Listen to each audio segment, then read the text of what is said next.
So for today's video guys, gagawa tayo ng ampalaya with egg and tomato. So yun yung breakfast natin earlier. And then, ayan, hinalo na natin yan. Ayan. Hanggang sa maluto. Lagyan ko na yan ng itlog at saka yung mga annex niya. So waiting lang tayo ng ilang minuto hanggang sa maluto yan. Takpan muna natin. At saka meron din tayo ng isda. So, nag-crave ako ng fried fish. But, hindi ako nakabili ng mantika. So, as usual, nilagay na naman natin sa ating air fryer. Kasi gusto ko talaga yun.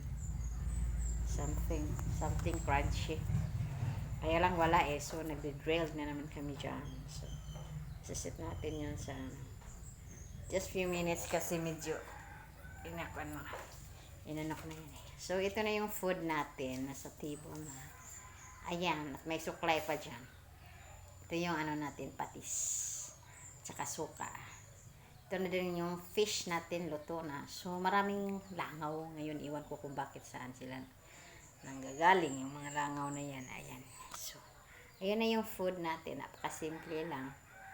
But it's like so healthy. So, healthy yung fish natin. Ayan. Sakto lang yung pagkaluto niya. Ayan. So, enjoy the food. Okay? Ayan na yung food natin. At tapos na kami kumain. Naubos talaga yun namin yung better gourd.